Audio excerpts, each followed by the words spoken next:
bonsoir et bienvenue dans Diaspora Mag 5, l'émission qui vous apporte les nouvelles de la diaspora, le magazine en tout cas hebdomadaire que vous attendez toutes les semaines, tous les week-ends, partout où vous vous trouvez, en France, au Congo, dans le monde entier. Bienvenue en tout cas, merci d'être scotché toujours dans notre émission. Alors mesdames, messieurs, cet après-midi, ce soir, ça dépend de l'endroit où vous nous suivez, nous allons recevoir, en tout cas dans cette émission, dans ce magazine, exceptionnellement les médecins de la diaspora sur ce plan large avec Logo Kumungakoso à la caméra. Nous allons leur dire bonjour à tous les médecins. On va faire avec le micro. Le président, bonjour. Bonjour.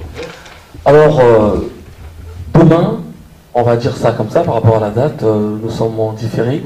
Demain, il y a un colloque ici à Orléans. Parlez-nous déjà de cette idée, l'initiative, comment vous avez eu à vous rassembler pour évoquer ou créer cette initiative avec la IMCF, président. Je voulais d'abord dire que nous sommes une association qui regroupe l'ensemble des médecins congolais, exerçant bien sûr en dehors du pays, dont le noyau principal est issu de l'INSA, et la majorité de ces médecins travaillent en France ainsi qu'en Europe. Certains sont même aux États-Unis. Je suis docteur Gangazanzou, pédiatre et néonatologue au centre hospitalier de Roubaix dans le nord de la France.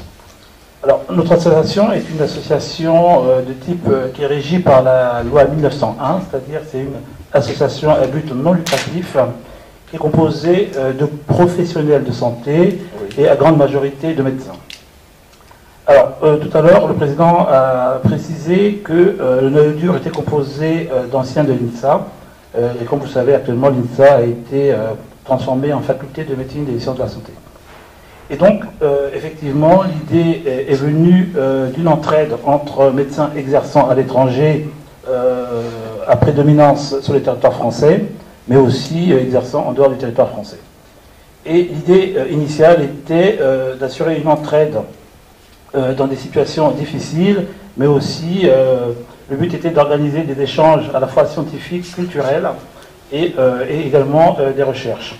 Et très rapidement, on s'est intéressé également à exercer une collaboration avec nos collègues exerçant sur le territoire national. Et à cette occasion, on a eu l'occasion de faire plusieurs actions sur le territoire national congolais. Alors, je pourrais rajouter, parce que je pense que la question va peut-être être posée, qu'on a fait différentes actions sur le territoire congolais, et en particulier en 2009, nous avons assuré le don de 2,5 tonnes de livres d'ouvrages de médecine à la bibliothèque de la faculté des médecines du Congo.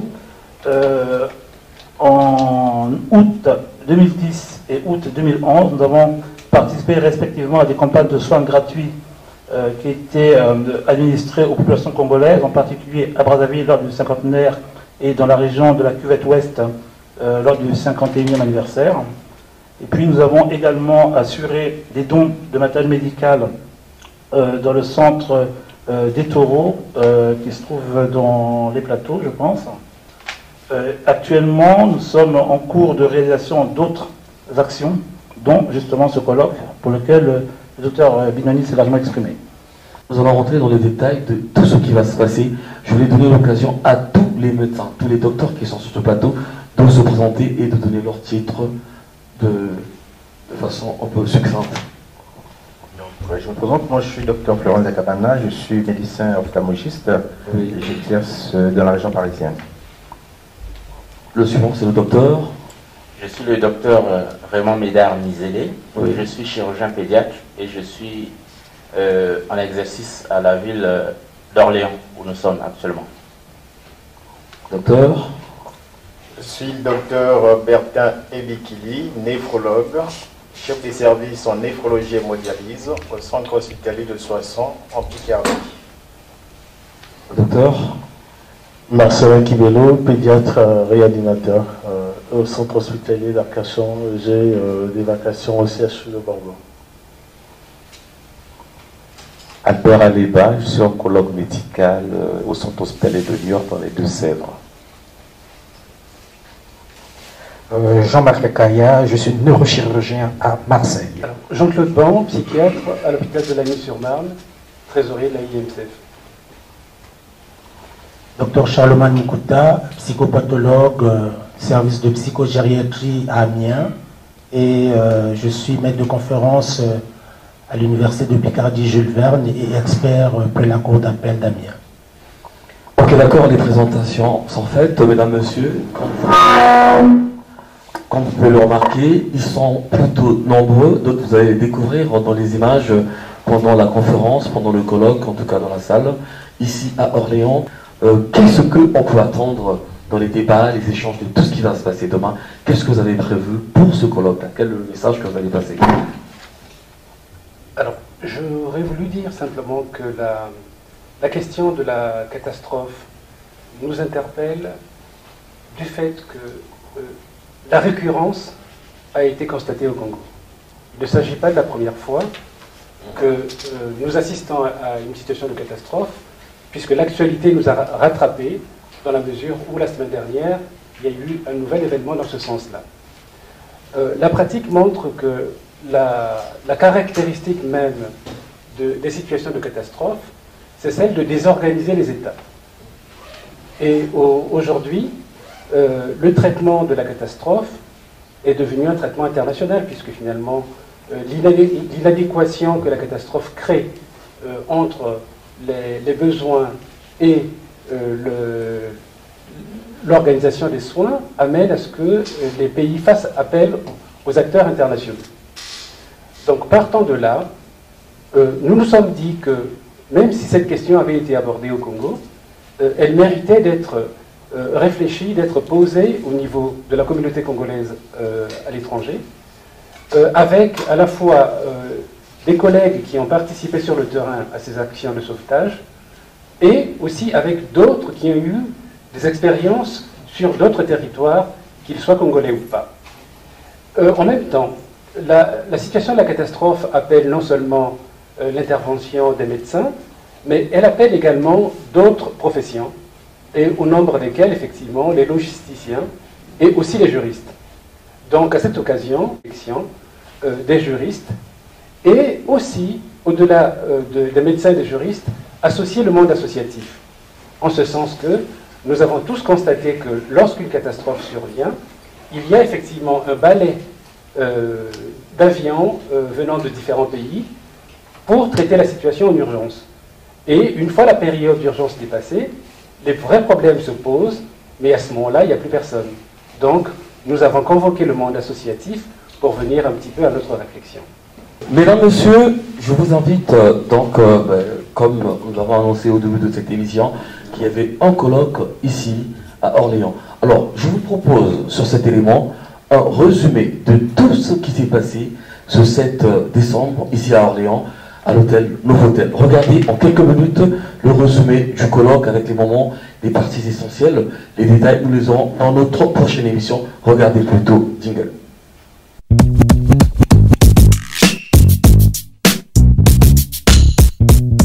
On va procéder à l'ouverture de notre cérémonie.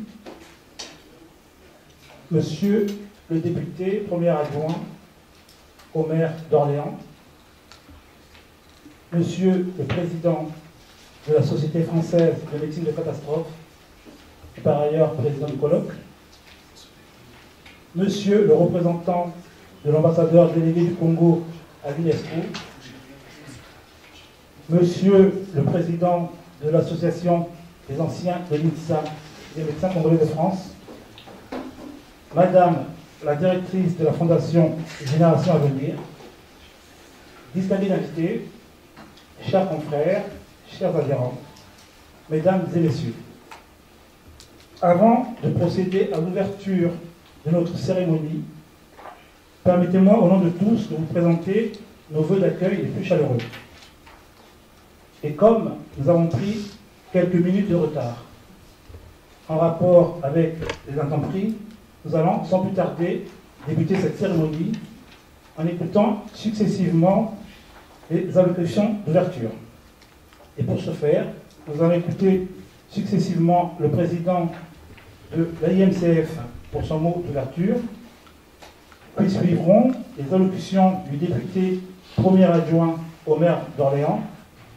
Et enfin, nous terminerons ces allocutions par l'écoute de l'allocution du représentant de l'ambassadeur délégué du Congo à l'UNESCO. Monsieur le Président de l'AMCF, vous avez la parole. Différents pays, y compris les mieux équipés, ont connu des catastrophes. L'histoire nous enseigne qu'on n'y est jamais préparé. La France a connu l'explosion de l'usine AZF à Toulouse en 2001. Les États-Unis plus récemment, l'ouragan Sandy. Et la République du Congo a enregistré entre 1961 et 2012 31 catastrophes meurtrières. Donc la plus importante est survenue le 4 mars 2012 à Brazzaville, capitale du Congo. Et la toute dernière, ce vendredi 30 novembre, un crash d'un cargo qui a fait 30 morts et des dégâts matériels. Le but de ce colloque est de favoriser les échanges entre les professionnels de santé congolais et européens et de nourrir une réflexion internationale aux problèmes de catastrophe. Donc, dès 1975, ce concept de médecine de catastrophe était apparu, et bien évident, à partir de 1981, la création de la Société française de 1983 a permis de concrétiser au plan légal, au plan administratif, cette médecine catastrophe. Médecine catastrophe qui, à l'origine, était très liée à des problèmes de technique, de stratégie, dans le cadre d'une doctrine, de tactique. Bien évidemment, au fil des années, les formations formées ont permis de dépasser beaucoup de cas de technique et d'aborder d'autres aspects beaucoup plus importants de gestion des crises sanitaires. Alors actuellement, dans la 12e et bientôt 13e année du XXIe siècle, quels sont les enjeux pour cette médecine de catastrophe? Faire perdurer sa crédibilité. Nous sommes rentrés manifestement dans une logique de catastrophe. Catastrophe naturelle, catastrophe technologique, ceci a été évoqué à plusieurs reprises, catastrophe sociétale, catastrophe environnementale, catastrophe sanitaire. Dans ces multiples formes d'agression, le dénominateur commun de tous ces événements, c'est l'agression. Agression individuelle, mais aussi agression collective. Et devant ces agressions, nous savons, nous médecins, nous psychologues, qu'il n'y a que 3 réactions possibles.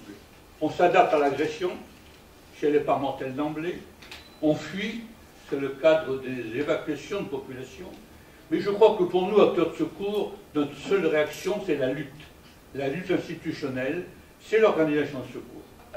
Il y a souvent un défaut dans le raisonnement, qui est un défaut bien connu en politique publique, et là, qui s'applique terriblement dans la gestion de crise, c'est qu'on raisonne souvent en stock. C'est-à-dire combien il y aura de médecins mobilisables, pour toujours reprendre cette partie qui est sans doute celle que je connais le moins, donc vous voudrez bien pardonner une approche un peu novice sur la partie qui vous concerne particulièrement, mais on raisonne souvent sur cette situation. Alors que ce qui va être important, c'est d'essayer d'imaginer, en étant particulièrement humble sur ce sujet, comment est-ce que tout ça va interagir. Et c'est de façon un peu systémique qu'il faut entrevoir la façon dont tous les acteurs vont être en capacité de se mobiliser. C'est un premier exercice intellectuel. Deuxième point, ne jamais oublier que le médecin, l'élu, le soldat, le gendarme qui est mobilisé, l'ingénieur de travaux civils, il est lui-même une personne, avec une famille. Et que dans la hiérarchie des valeurs, même si on est tous dévoués des politiques jusqu'à ceux qui donnent leur vie pour les autres, on est tous aussi, en premier lieu, préoccupés par ce qui peut nous arriver. L'aspect logistique est fondamental, mais un des éléments aussi qui est très important, en dehors des infrastructures, en dehors de la façon dont ceux qui vont agir vont intervenir, c'est de savoir à quel degré est préparée la population. Là aussi, une population qui maîtrise son appréhension du risque, et je pense par exemple dans les zones sismiques... Tout récemment à Maya Maya. Par rapport à ça, je vais juste vous faire découvrir voilà, ce que dit la semaine africaine. Donc du 4 décembre jusqu'à 10 h le samedi matin, personne. Pas d'ambulance. Il y a une catastrophe, il y a des morts, mais il n'y a pas d'ambulance sur place. Il n'y a pas de corbillard, pas de personnel médical, ni d'équipe de sécuristes.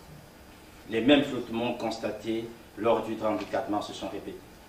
Le crash du cargo d'Air Service a démontré une fois de plus que le Congo n'a pas une politique efficace de gestion des catastrophes. Les équipes en présence ont tâtonné et c'était parfois la population de découvrir certains corps ou des parties du corps du vie. C'est la semaine africaine. Pour notre part, on voudrait faire quelques propositions. Pour ça, je vais aller très vite. Mettre en place, et ça, on est tous conscients, un plan d'organisation des secours. Réaliser un plan préventif des crises. Un plan national d'identification des zones sensibles. Et vous êtes, et nous sommes tous ici conscients, qu'entre Pointe-Noire et, par exemple, Makabana, en termes de risque, on n'a pas la même chose. Et il est important aujourd'hui que l'État puisse s'y mettre. On a parlé des simulations tout à l'heure, c'est très important, il faut commencer à mettre en place des simulations. Ça, c'est par rapport au gouvernement. Par rapport à la population, on proposerait qu'il y ait quand même une communication ciblée, notamment dans les écoles. Alors, je ne sais pas si vous vous rappelez, très souvent dans les bâtiments de nos écoles, il n'y a qu'une seule porte. Imaginez qu'en cas d'incendie, et comment faire un exercice? Il n'y a qu'une seule porte, une seule entrée. Donc quand cette porte est fermée, ce n'est plus la peine. Et si vous avez encore en mémoire ce qui s'est passé lors de la catastrophe de l'église Saint-Pierre à Bakongo. Une seule sortie, et c'était la catastrophe, et le nombre de morts, vous connaissez en même temps que moi.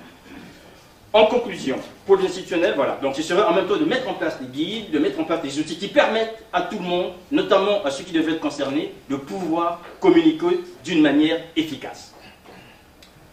En conclusion, mesdames et messieurs, je dirais ceci. La communication des crises permet aujourd'hui à un État de se préparer. Elle permet d'éviter les crises. En insistant sur le caractère prévisible des crises, la communication a donc pris aujourd'hui un rôle majeur dans leur anticipation, mais aussi dans leur résolution. Dans ces conditions, l'information doit être complète, variée et pertinente. Les messages doivent être transmis en termes simples et compréhensibles. Bien sûr, le type d'information dépend de la situation. Il est évident que les besoins des victimes d'attentats sont considérablement différents de ceux des rescapés d'inondations ou d'autres catastrophes naturelles. Cependant, si la réponse à apporter est propre à chaque situation, les principes de base de l'information sont communs à de nombreuses situations d'urgence. Je vous remercie.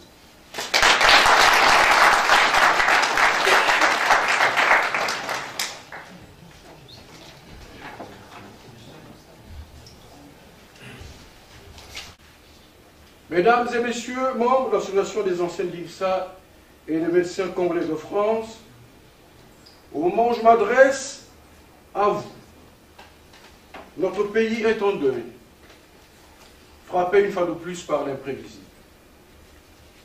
En effet, il y a quelques jours, un drame vient d'avoir lieu à Brazzaville, où un avion cargo en provenance de Pointe-Noire a craché dans une zone habitée alors qu'il s'apprêtait à atterrir sur la piste de l'aéroport international de Brazzaville, causant la mort de plus d'une trentaine de personnes. C'est pour dire que la catastrophe nous guette à tout instant. C'est pas très éthique de choisir. Celui-ci passera en premier, celui-là après, et on est obligé de le faire. Donc, ça, c'est basé aussi, ça découle de très loin du baron Larrey, c'est pour moi il y a Porton, qui avait, devant un grand nombre de malades, était obligé de se dire qu'il fallait adopter une stratégie. Les plus graves, on les soigne en premier, les moins graves vont attendre. Donc c'est ce qu'on appelle le triage et la catégorisation. Donc on choisissait les urgences, une catégorisation qui est un triage qui est binaire, urgence absolue, urgence relative.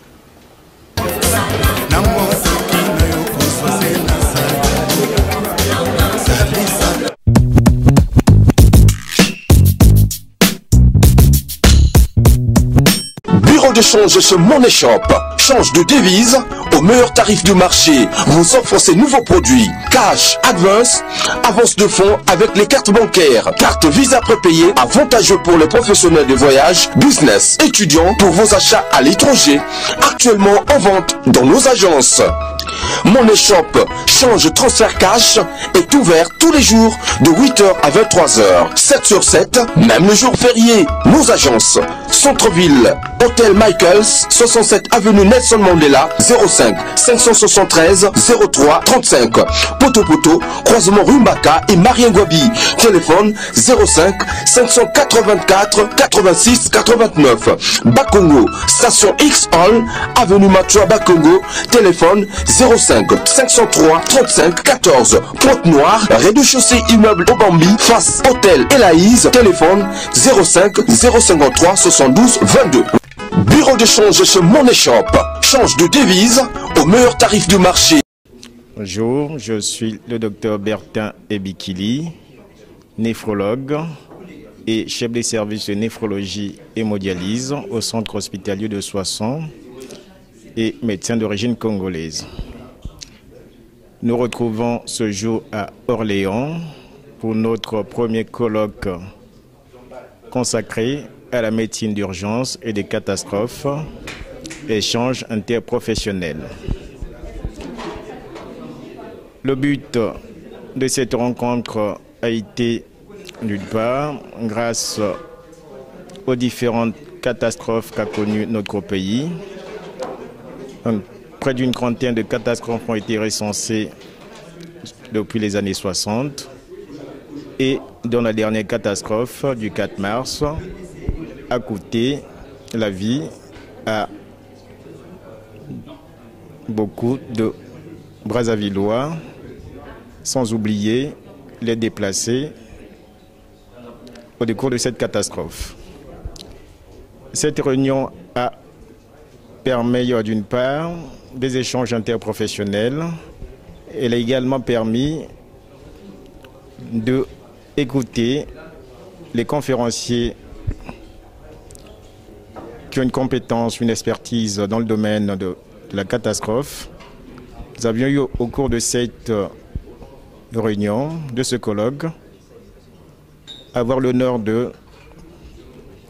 d'avoir le général Noto, qui est président de la Société française de médecine de catastrophe, et également du docteur Hagan, qui est médecin des hôpitaux universitaires de Genève, en Suisse, qui a contribué notamment à la phase qui a suivi la catastrophe de Brazzaville du 4 mars, notamment avec son équipe. Et ces échanges nous permettront, on l'espère, à l'avenir, de contribuer à l'amélioration du système de santé au pays. Et on espère également qu'à l'issue de ce colloque, nous pourrons rédiger un document ou au moins contribuer avec également l'appui de nos collègues locaux pour arriver en quelque sorte à prévenir ou à mettre en place des structures pour la prise en charge de ces catastrophes. Je suis cardiologue au centre hospitalier du centre Bretagne. Je suis cardiologue et je suis le chef de service à Pontivy. Je suis donc originaire du Congo-Brazzaville, où j'ai fait mes études de médecine à l'INSA. Je suis donc un ancien de l'INSA. Et nous sommes ici à Orléans pour ce symposium sur la prise en charge des catastrophes. Voilà ce que je peux dire. Et nous continuons toujours les actions de vulgarisation, de sensibilisation de la population sur les maladies cardiovasculaires, sur les AVC qui sont devenus monnaie courante au pays et sur les morts subites d'origine cardiovasculaire. Je suis Bertin Eliandan, donc j'exerce ici en France au CHU d'Amiens, donc dans la recherche clinique attachée. Et j'ai fait l'INSA, je suis sorti de l'INSA en 99-2000. J'ai fait cycle court à l'INSA ici en recherche clinique et donc j'ai un poste d'attaché au CHU d'Amiens en hématologie clinique. Écoutez, moi on s'est retrouvés ici en tant que tous les anciens de l'INSA. C'est pour parler de la santé au Congo. Et surtout, compte tenu de l'actualité qui a eu lieu dans le pays, on a perdu beaucoup de parents sur la catastrophe qui a eu lieu. Donc nous sommes ici pour en tirer les conséquences et partager l'expérience avec les professionnels français qui ont une certaine expérience dans le domaine des catastrophes. Et on va essayer de tirer les leçons et puis pour prévenir les événements à venir, s'il le faut, et partager cette expérience et puis consigner tout cela en guise de recommandation afin de pouvoir prévenir les événements à venir.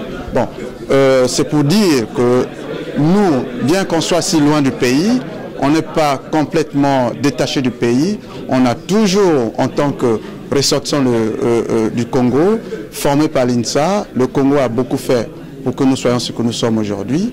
Donc il est tout à fait normal, d'autre part, de toujours garder une attention envers le pays et aussi, à chaque instant qu'il y a un événement, de pouvoir voir ce qu'on peut faire de mieux pour le pays dans les jours à venir, à condition que le pays nous offre cette opportunité-là. Bon, maintenant que les autorités du pays et la population du Congo savent que leurs ressortissants de la diaspora qui sont à l'étranger a une attention particulière envers la situation du pays et pense à eux, je pense que les jours à venir et les années à venir, nous donnerons, le pays nous accordera beaucoup plus l'opportunité et le créneau pour pouvoir ramener ce que nous avons appris ici comme étant une valeur ajoutée au pays, afin que la population congolaise puisse en profiter et en bénéficier.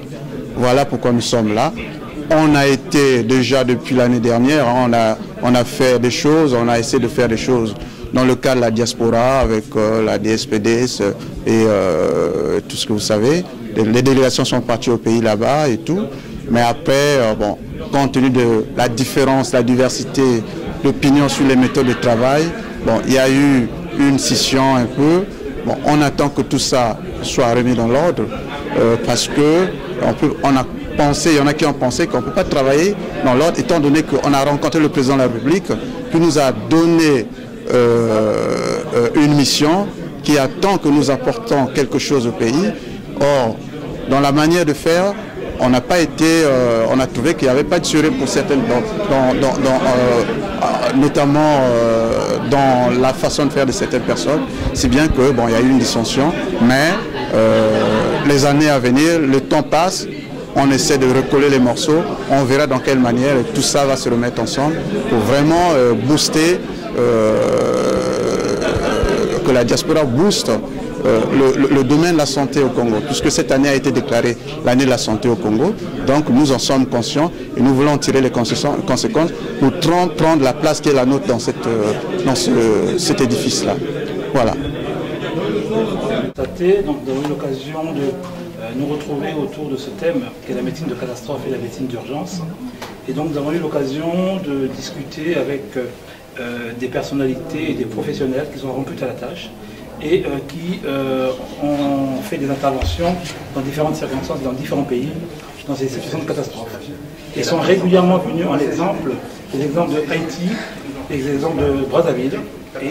Et donc, au terme de ces constatations, de ces échanges, différentes recommandations sont en effet en train d'être rédigées. Et cela nous a montré l'importance de l'anticipation en guise de plan de riposte devant ces catastrophes et surtout d'un schéma d'organisation en tenant compte des ressources humaines, en tenant compte des moyens logistiques qu'il faut absolument mettre en œuvre pour pouvoir répondre à ces circonstances d'urgence. Alors, je pense que les premières recommandations, c'est de répertorier les ressources humaines qui sont nécessaires pour pouvoir organiser la riposte en termes d'intervention sur le terrain. La deuxième recommandation, c'est de savoir agir dans le temps et dans l'urgence.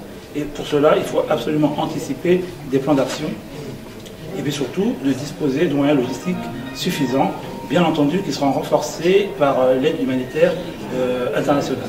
Bon, je représente la Fondation Génération Avenir, qui a été invitée ici au colloque à Paris et à Orléans par l'AIMFC. Bon, d'abord, c'est un rapport de partenariat. Nous sommes déjà en partenariat avec l'AIMFC. Nous avons eu des activités à Brazza. des activités sur des consultations médicales gratuites à Brazzaville en 2010, en 2011 à Evo. Puis nous avons déjà travaillé ensemble. Donc ici, je représente la Fondation Génération Avenir. J'étais donc dépêché par le président d'honneur de la Fondation Génération Avenir, M. Edgar Nguessou, qui a insisté pour qu'on soit là. Et c'est une bonne impression, hein, c'est une impression positive, parce que je vois qu'il y a une forte mobilisation des médecins de Paris, de la diaspora. Donc c'est très très bien, ça montre la volonté de la diaspora de participer au développement du pays. Donc c'est très bien, c'est une impression positive. Il y a beaucoup d'interventions, il y a une forte mobilisation, comme je disais tout à l'heure. Moi j'apprends, hein, je suis là en tant qu'apprenant, donc j'apprends, je découvre des choses. Le thème est basé sur la gestion des catastrophes naturelles ou accidentelles à Brazza. Et qu'est-ce que je peux dire dessus? Donc comme je disais, j'apprends. Il y a des médecins, il y a de nombreux médecins, des spécialistes sur la question de catastrophes. C'est vrai qu'à Brazza, la gestion de catastrophes n'est pas encore bien développée. Je ne sais pas si on a une politique sur la gestion de catastrophes. Je crois que c'est en train de se mettre en place. Donc je ferai un rapport. Je ferai un rapport de tout ce que j'ai entendu ici et voir avec l'AIMFC dans quelle mesure on pourra continuer à travailler dans ce sens-là. Voilà, si vous avez des questions, mais c'est une impression positive. Je suis satisfaite d'être là, je suis contente d'être là parce que j'apprends beaucoup de choses, j'entends beaucoup de choses. Il y a des Français qui sont là, il y a des Congolais, des médecins de la diaspora, des médecins français. Il y a toutes les spécialités, hein, des psychologues, des chirurgiens. Donc c'est très très bien, c'est riche d'interventions, c'est riche de discussions, et beaucoup de débats, beaucoup de questions.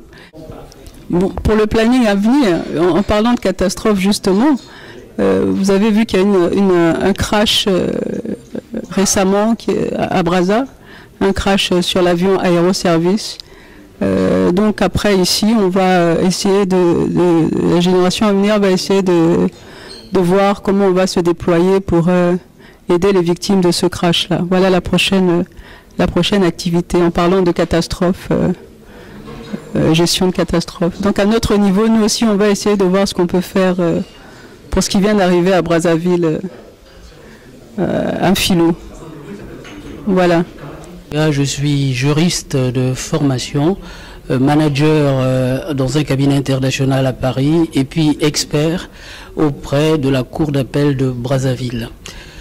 Je participe aujourd'hui au colloque qui a été organisé par l'association des anciens, donc des médecins de l'INSA, et qui a pour terme la médecine d'urgence et de catastrophe. Alors je trouve que c'est une très belle initiative et que de penser à organiser un colloque autour de ce sujet, parce que les événements auxquels nos populations, sinon nos compatriotes actuellement au pays sont confrontés, sont des événements relativement graves et qui créent des drames. Et pour ce faire, il est nécessaire que les professionnels de santé de leur niveau puissent réfléchir pour apporter des propositions, des solutions, des initiatives et des préconisations. Alors ce matin, j'ai assisté déjà à 2 interventions, dont l'une portait sur la communication de crise. Comment communiquer? Parce que la communication est quelque chose de relativement important, pour ne pas dire très très importante, quand on a la crise. C'est-à-dire que quel est le message effectivement qu'on va faire passer aux médias, aux populations, pour les rassurer d'une part, mais aussi rassurer les victimes. Parce que la reconstruction des victimes commence déjà par l'information, et rassurer les parents qui sont très loin, la famille, l'environnement, c'est nécessaire. Donc aujourd'hui, ce matin, tout au moins en fin de matinée, il a été question d'aborder ce sujet qui nécessite une organisation, parce qu'on ne s'improvise pas communicant en matière de crise. C'est des choses qui se préparent, il y a des plans qui sont établis pour ça. Et même si notre pays aujourd'hui confrontés à ce genre d'événements, essayent de les affronter ou de les résoudre avec les moyens dont ils disposent, il est nécessaire qu'on y accorde aujourd'hui un peu plus de temps, un peu plus de moyens, mais surtout qu'on s'organise avec une méthode, un plan nécessaire pour faire en sorte que ceux qui sont frappés par ces drames puissent trouver une véritable aide et qu'ils se sentent entourés aussi bien par les populations que par les autorités. Alors, au sujet de la dernière catastrophe qui s'est produite à Brazzaville, notamment la catastrophe aérienne, moi-même je l'ai appris en sortant effectivement un soir du travail et par la chaîne congolaise qui diffuse à l'international, où on nous annonçait qu'il y avait un cargo qui s'était écrasé à Brazzaville, notamment dans le quartier de Filou. Alors, ça ajoutait déjà au chagrin qu'on avait du 4 mars, et on pourrait penser que le sort s'acharne sur nous, mais il est évident qu'on ne peut les éviter, on ne peut éviter, ce sont des risques que nous courons. Ce qui est important à faire, c'est de faire en sorte que la prévention soit organisée, et lorsque la prévention ne peut pas, eh bien quand ces catastrophes arrivent, qu'on arrive à avoir les moyens nécessaires pour soulager les populations. Donc mon sentiment personnel, c'est que nous sommes assez touchés par ces événements, même quand on est loin, parce que nous avons des parents effectivement au pays.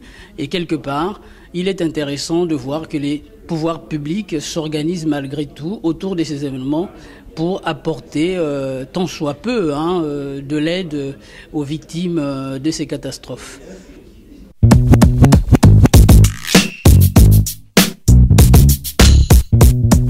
Voilà, c'était donc là, en quelques minutes, tout ce qui s'est passé. Nous avons proposé donc un condensé d'images à propos avec les intervenants.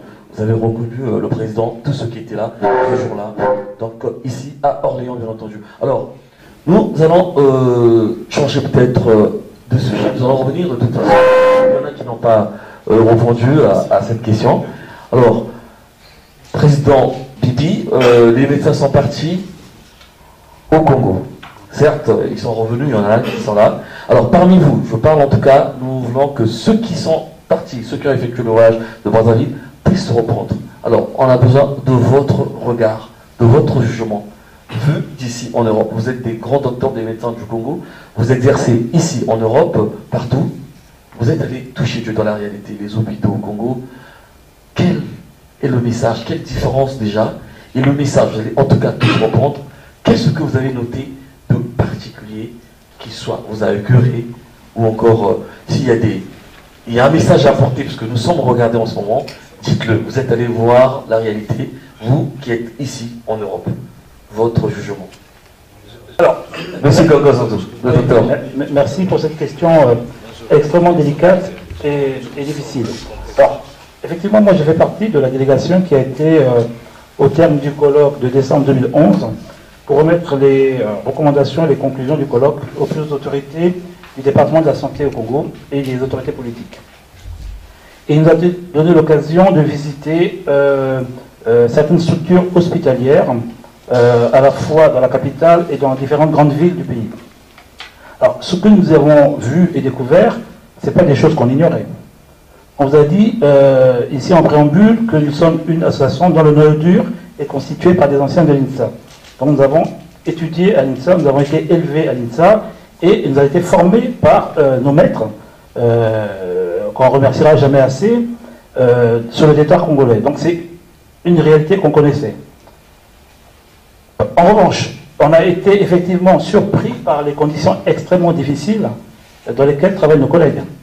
Et ces collègues, c'est des collègues qui ont exactement les mêmes compétences que nous. La seule différence, c'est que l'environnement technologique et, j'allais dire, le plateau technique n'est pas le même. Ici, on est sans cesse dans le renouvellement de l'équipement, alors que, si vous voulez, l'équipement qui est dans son doté des hôpitaux du pays est à certains endroits obsolète. Et ça pose d'énormes problèmes en termes de pratique. Tous les médecins quasiment, en tout cas la plupart d'entre eux qui exercent sur le territoire national, sont ont les mêmes compétences que nous, ils ont les mêmes formations que nous. Ils ont été, pour certains d'entre eux, formés ici. Simplement, les conditions de travail ne sont pas les mêmes. Et c'est ça qui rend extrêmement difficile les conditions d'exercice. Donc, nous n'allons jamais, et alors jamais, jeter la pierre sur nos collègues. Au contraire. Ce qu'on attend, ce qu'ils attendent de nous, c'est qu'on apporte ce regard avec l'évolution des techniques, que tout à l'heure le docteur Binoni en a parlé. Ce qu'on attend de nous, c'est aussi de pouvoir discuter avec eux pour voir comment, ensemble, on peut faire en sorte que, qu'on soit sur le territoire national ou à l'extérieur, qu'on essaie ensemble d'améliorer les choses. Donc voilà ce qu'on peut dire. Oui, pour ce qui est de notre regard sur les structures sanitaires du pays au cours de notre séjour, bon, je ne vais pas cacher la vérité, il y a des choses qui sont très très bien, il y a des choses qui sont un peu moins. Il y a des structures qui se mettent en place, qui sont je pense qu'ils seront de qualité, puisqu'elles ne sont pas encore effectives. Dans le nord du pays, on a visité un hôpital moderne qui est en construction, une structure qui probablement apportera beaucoup de choses aux populations environnantes. On a visité des structures qui manquent de renouvellement, comme l'a dit mon collègue Serge Ranzanzou, de renouvellement de matériel, notamment. Je pense que la grande difficulté, elle est dans le plateau technique et aussi dans le manque de personnel médical qualifié dans certaines structures. Ça, c'est quelque chose qui a été aussi noté et quelque chose auquel il faudrait pallier. Ok, la problématique de rentrer au pays, cette réflexion, nous l'avons déjà eue lors de notre colloque à Paris. Pour rentrer au pays, il y a plusieurs catégories. Moi, je parlerai d'abord des catégories les plus anciens, c'est-à-dire que de ceux qui exercent dans les hôpitaux ici depuis plus de 20 ans. Ceux qui exercent ici depuis plus de 20 ans ont acquis une expérience. C'est une expérience importante qu'on peut apporter à nos collègues à Brazzaville. C'est-à-dire que nous, avec cette expérience, nous voulons travailler la main dans la main avec nos collègues qui sont à Brazzaville. Je prendrai un exemple particulier. Je prends un exemple de la neurochirurgie, par exemple. Je veux dire que le neurochirurgien d'ici va travailler avec celui de Brazzaville. Il va l'aider, il va lui apporter quelques trucs et astuces dans l'évolution de sa neurochirurgie. Et cela par un système de transfert de compétences. Et le neurochirurgien d'ici peut prendre une année sabbatique pour aller aider le neurochirurgien de Brazzaville à se développer. C'est dans ce sens-là que nous voyons comment nous pouvons participer à l'amélioration de notre système de santé. Cela est valable aussi pour le chirurgien cardiaque, si éventuellement il y a une chirurgie cardiaque à Brazzaville. Cela est valable pour ceux qui font néonatologie, s'il y a un service de pointe de néonatologie. Voilà. Comment nous voyons, c'est